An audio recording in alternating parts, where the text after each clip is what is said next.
What is going on, guys? In this video we're doing a comparison of the HTC One M9 up against the LG G Flex 2. Starting with the LED notification light with the One M9 on the left, you'll notice that it's really tiny, almost impossible to see, but it does pulse quite frequently. Whereas on the right side we have the Flex 2 and is much larger and easier to see. However, it only pulses the LED notification light once every 15 seconds. When it comes to size, the LG G Flex 2 is larger than the One M9. It's longer, wider, and because of that flex body design, it is actually kind of thicker, I guess you could say. Generally though, what's bizarre about the One M9 is that it's actually 5 grams heavier than the G Flex 2. And the G Flex 2 in terms of comfortability is rather well made. For phablet, it's easy to reach the power button at the back with your index finger, whereas on the One M9, the power button is easy to reach with your thumb on the right side.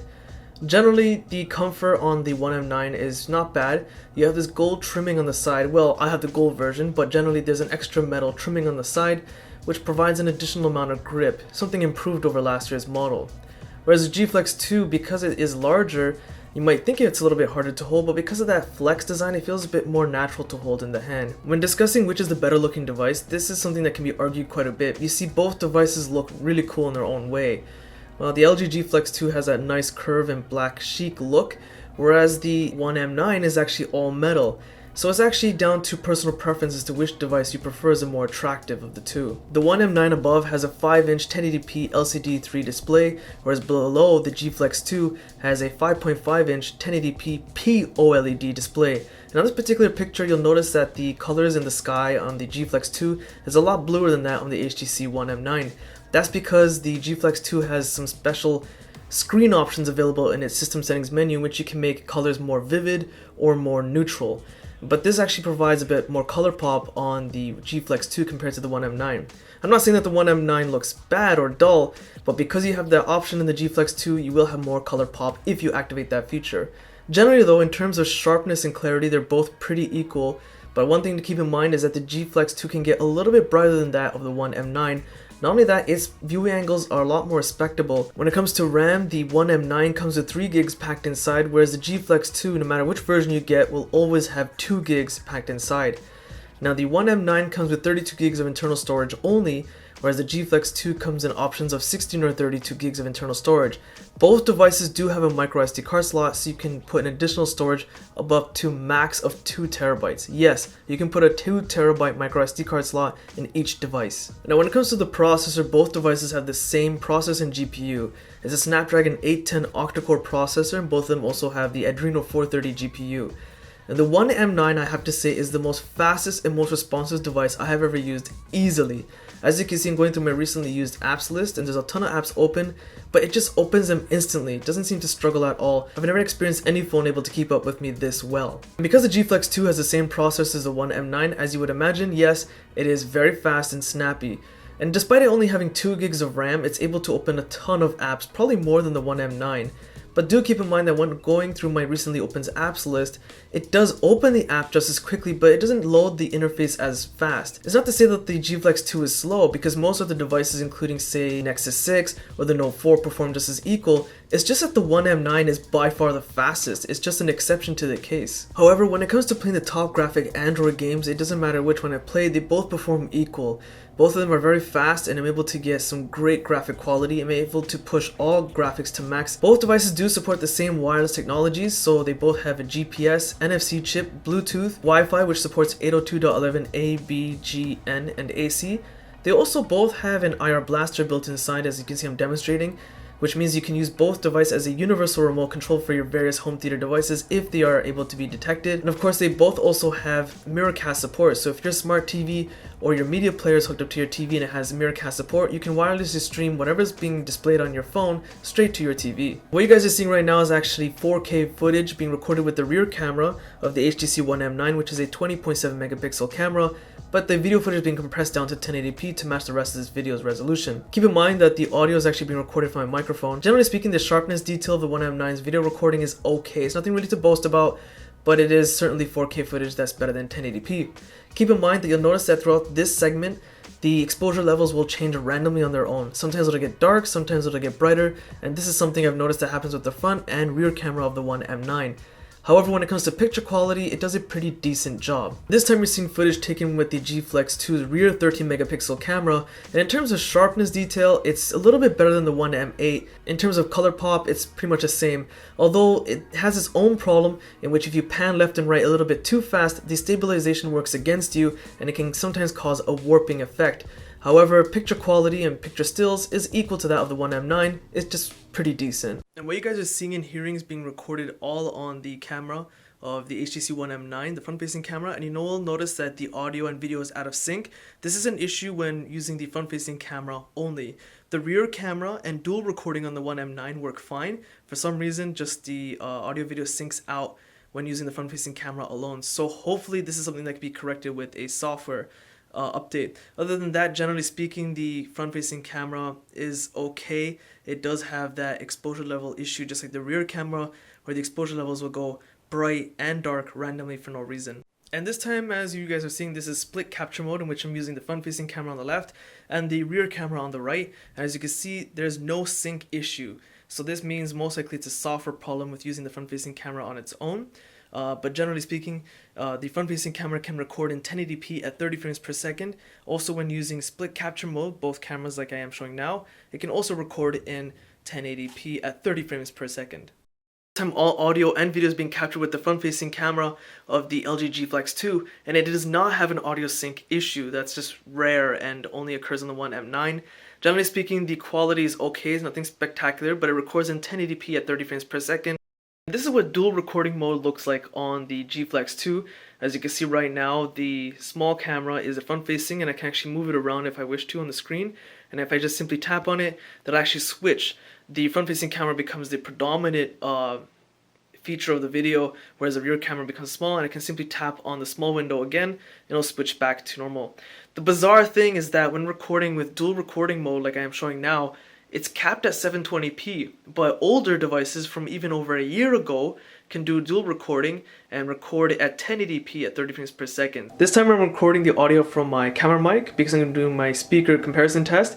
Both devices are on max volume. Both devices are also playing the same video. It's a YouTube video from my channel. It's the review of the G Flex 2.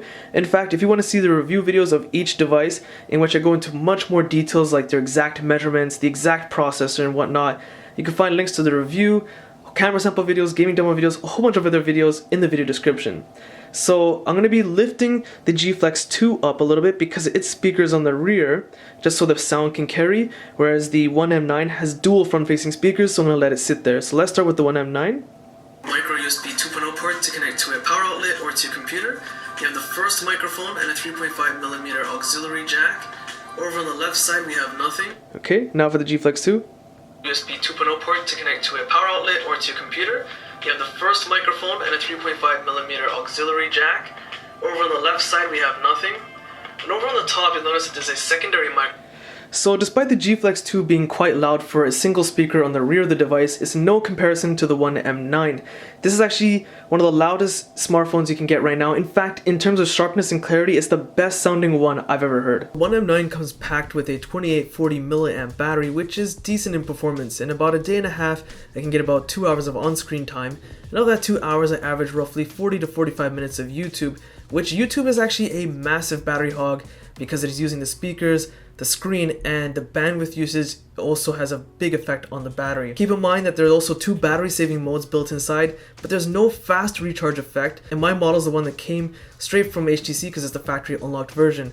Whereas the LG G Flex 2 has a 3000 mAh battery, and at about the same time as the HTC One M9, I'm able to get an additional on-screen time of just surfing the net and browsing the web. It has 1 power saving mode and a fast recharging effect.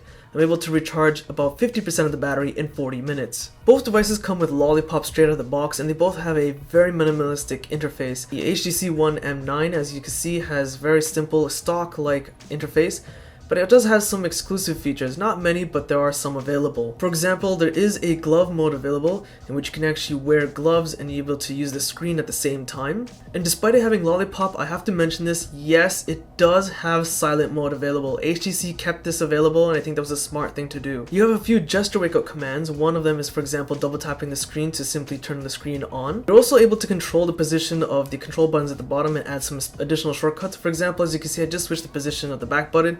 This this is great if you're left or right-handed and need to change the order, and this is also available on the LG G Flex 2. Unfortunately, it wasn't included in stock Android, which is something Google really messed out on. The camera app might be minimalistic, but has plenty of features available. Here's split capture mode, as I demonstrated earlier. There's a selfie mode in which you can also beautify your face. Now this beautify your face is also available in the G Flex 2. You have regular picture taking mode, but the amount of customization options available is ridiculous. You have different scenario modes, you have slow motion capture, you can adjust the ISO level, adjust the exposure levels, and of course even the white balance depending on what lighting situation you're in. And you have even more additional options available. Moving over to the gallery, you have a lot of options available here as well. You have Zoe, which allows you to make a musical collage, and then you have a photo editing function, which within each category has even more categories. As mentioned, the G Flex 2 is quite minimalistic as well. On the left side, you don't have blink feed like on the One M9, but you have this health app and the smart tips, in which explains how to use the phone a little bit better. On the home screen, you actually pinch away everything and just look at the picture in the background in case you want to get a better view of it. You can double tap anywhere on the home screen in blank space or the notification bar to turn the screen off. And yes, you can also double tap the screen just to wake it back up as well. And while you don't have as many shortcut wake up commands as the One M9, you do have that special unlock code. So for example, I can't tap anywhere and just simply unlock the screen. I have my special unlock code activated, in which I must tap a secret order of commands in order to unlock the screen. There's also dual window mode, in which certain selected apps can actually use in dual function. So I have the gallery open on the top and the Google Chrome web browser open on the bottom. The One M9 doesn't really have any exclusive physical features, but the G Flex 2 does have a couple. The first, of course, is that actual flexing ability, in which you can flex the actual device and there's no worry about cracking the back or the screen. Then of course is the ability to scratch the back, and of course then rub it down with some heat and friction. It will heal. Keep in mind that really tough scratches will fade but not completely disappear, but light scratches will eventually fade. And let's not forget, when it comes to making phone calls, these devices are equally great. They're the two best phones I've ever used when it comes to making phone calls. The quality is outstanding. The One M9 suffers from a couple of problems. The first is that the front and rear cameras have this random exposure level changings where it'll change to a darker or lighter picture just for no apparent reason. And of course the front-facing camera, when recording on its own, has the audio and video out of sync. Besides that, which hopefully can both be fixed with the software update, this is a cell phone you want to use just for the sheer experience of the interface. It's great day-to-day use, and of course it has a very, very attractive physical design and some of the best speakers I've ever heard on a cell phone. Generally, this is what stock Android should be like. The experience is very minimalistic but very clean and easy to use, and it is by far the fastest responding device I have ever used easily. If you can get past those minor camera issues in which, well, no one really records video with the front-facing camera that often, I can say that this is a device you really want to be sure to look out for. Again, if you can get past those camera issues. And some similar things can be said about the G Flex 2. Some people might find that the flexing part of the body is gimmicky, and it is, but that self-healing back can be pretty good if you have keys in your pocket and you're afraid it might scratch the device on the back. Generally though, its interface can be said, well, it's somewhat similar approach of the HTC One M9. It's very minimalistic, but it's very clean and very easy to use. It does have its own camera issues. Dual recording only records in 720p for some bizarre reason. And of course, the 4K recording on the rear camera is quite sharp. However, when panning left and right a little bit too fast, the video stabilization works against you and causes slight jello warping effect. Overall, both devices bring a very minimalistic approach to Android, but it's just a matter of which one you prefer. So with that said, you can find all the other videos related to each device in the video description, as well as my Facebook, Google+, Twitter links also in the video description. Be sure to hit the like button, it does help, subscribe, and thanks for watching.